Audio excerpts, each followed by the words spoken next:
Hello, everyone. Welcome back to the Carly P. Riley Show. Today on the show, we are talking about the war over Disney. Specifically, the fact that activist, investor, and billionaire Nelson Peltz has teamed up with the former CFO for Disney, Jay Rasulo, to say that the company is so messed up, that Disney has messed up so much, that these two men need to be voted onto the Disney board so that they can help turn the company around. In fact, I have here with me my proxy vote, my notice telling me to, as a shareholder of Disney, that I need to vote in this war. Who do I side with? Do I side with Nelson Peltz, the activist investor, and Jay Rasulo, one of the former CFOs of Disney? Or do I side with the current Disney management team, Bob Iger being this current CEO of Disney, who, for what it's worth, feel that the efforts by Peltz and Rasulo are nothing but a revenge play. And we're going to talk about why they feel that way in just a moment. Now, this is actually Nelson Peltz and Jay Rasulo's second time trying to get board seats at Disney. They did the same thing last year, but they ended up backing down from that fight, saying that they were going to give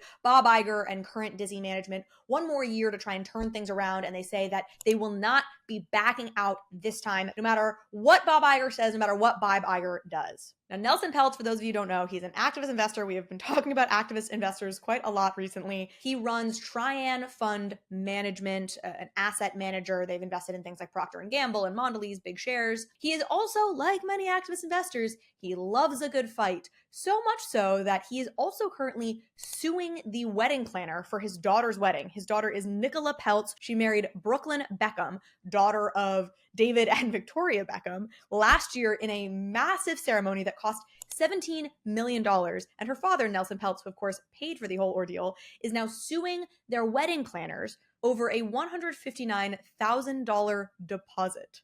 Now, I don't know, maybe he was mistreated by these wedding planners, but it does speak to the kind of guy that this man is, that he, as a billionaire who spent $17 million on a wedding, is suing two wedding planners who are presumably worth a hell of a lot less than him over $150,000.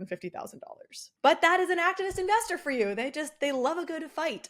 And joining Nelson in this fight, as I said, is of course Jay Rasulo, who was the CFO at Disney from 2010 to 2015. He was with the company since 1986. He left in 2015 because he was ultimately passed over to be Bob Iger's successor as CEO of the company. Rasulo had been on the short list to take over Disney overall and ultimately did not get that position, at which time he left. So this is part one of why many, certainly including the current Disney management, feel that this play by Peltz and Rasulo is really a revenge play. They feel Rasulo is still bitter that he was passed over as Disney CEO and that this is his way to avenge Bob Iger and the board for having chosen Bob Chapek as Iger's successor.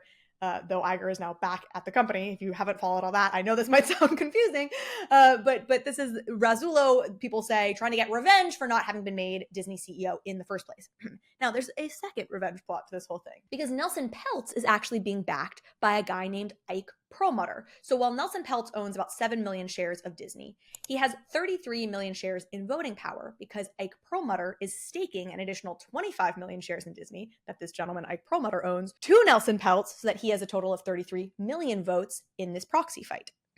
Now, Ike Perlmutter was the owner of Marvel. Ike Perlmutter bought Marvel out of bankruptcy in 1998. Now, Ike Perlmutter had also been an employee of Disney for a couple of decades before he was fired by Bob Iger last year. And Ike Perlmutter was notoriously a shitster, a troublemaker within the company. A lot of people said he was hard to work with, but he had managed to stick around for a few decades. But this changed when he started to publicly badmouth the company. It used to be that he was cause problems internally, but when he finally turned his attention externally and started to criticize Bob Iger and Disney publicly, that was when things really came to a head, and Bob Iger finally fired him. To be fair, Ike Perlmutter is 80 years old. He's a multi-billionaire. He didn't need to be working at all, but nevertheless, this was clearly a shot to Ike Perlmutter's pride. And so the feeling is that this trio, Nelson Peltz, who is a close friend of Ike Perlmutter, Nelson Peltz, Ike Perlmutter, and Jay Rasulo are really just on a revenge mission. Now, this will all come to a head at the board meeting, at the Disney board meeting on April 3rd, when it will be determined whether or not Nelson and Jay have been voted in as new board members for the company.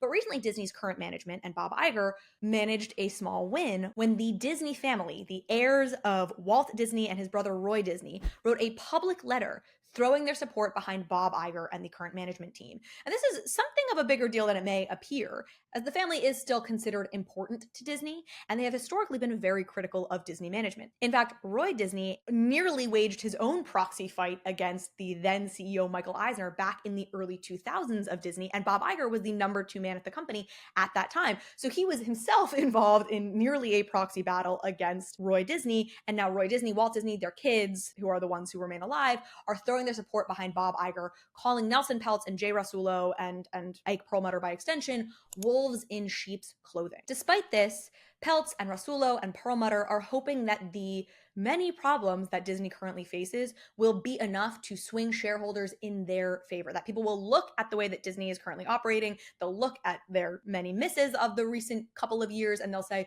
clearly a change is needed, and we will vote with Peltz and Rasulo. Now, you may know a bit about the struggles at Disney, but let's run through them here real quickly because they are pretty serious.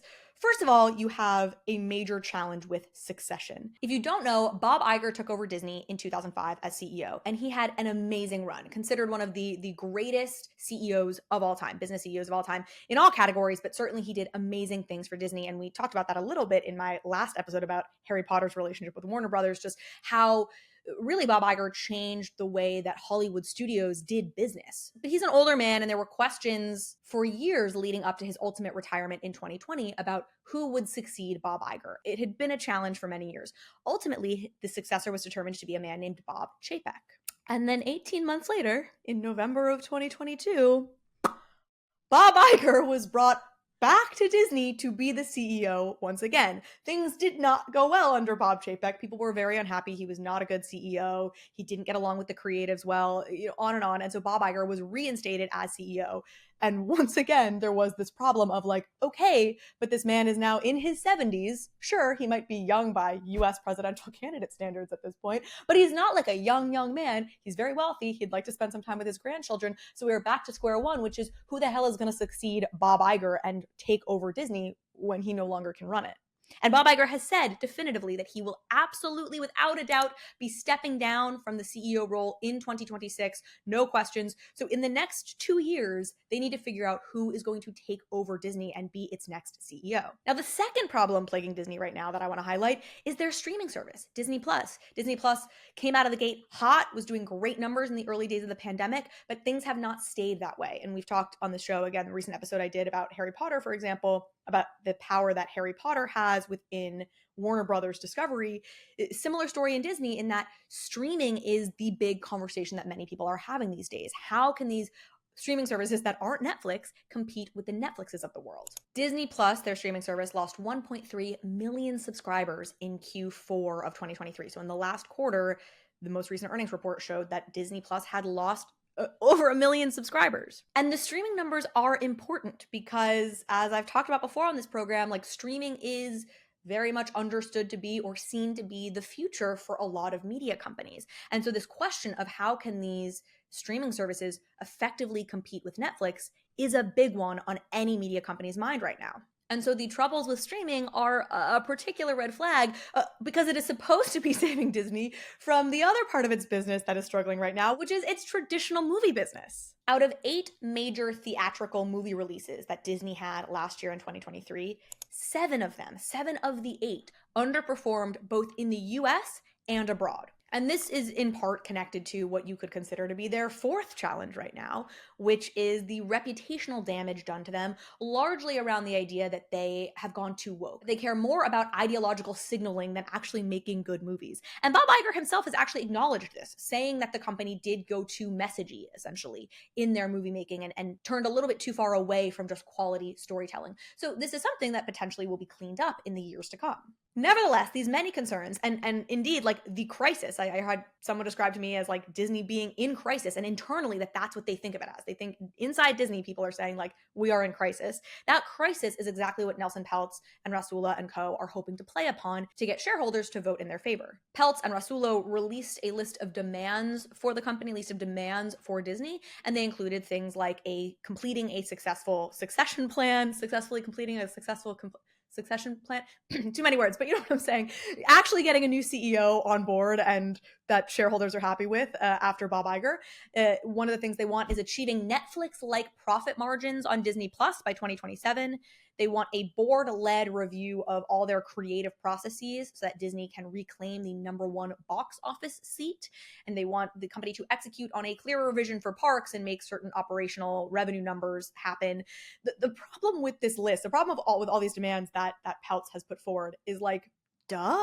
Like the demands are somewhat obvious. I mean, people say that the asking for Netflix-like profit margins is kind of a ridiculous, naive thing to ask because Disney Plus is just in such a different place from Netflix right now. So that's actually just not a reasonable demand. But beyond that, it's sort of like, yeah, you're pointing out the problems at Disney. You don't get a board seat because you can effectively point out the problem somewhere. If that were the case, all of us could have board seats at a lot more companies, right? If pointing out problems were enough to become in charge of something, my husband would be the coach of a football team, right? Because he loves to sit there and point out what's going wrong and why it was the wrong play call. That's not how the world works. So that is also a part of this, is it feels like Peltz and Rasulo and Perlmutter have not actually set forth a plan to achieve the goals that they are setting forth. Why would Nelson Peltz, an investor whose biggest investments have largely been in like the food and consumer goods products, be helpful or know anything about how to run Disney? And Rasulo, yes, he was at Disney for 30 years and was the CFO for 5 years, but he's been out of the company for a decade now. He hasn't worked at the company since 2015. Times have changed, things have moved on. He's not intimately familiar with Disney as it is today. And again, Disney is not new to proxy fights. Bob Iger was second in command during a near proxy fight with Roy Disney back in the early 2000s. And so they are responding. I mean, responding in part to this fight, but also because they want to do right by the company with a slate of new announcements, a number of announcements that were made at their most recent earnings call. And these announcements cross content, gaming, and sports. To run through them briefly here on the content side, Disney announced that Moana 2, which was going to be a TV show released on Disney Plus, is actually now going to be a theatrical release. They say that this is because once they started to show early cuts of the footage to people, the consensus was that it's so amazing that it would do really well in the box office and it'll be great for them to have a box office hit.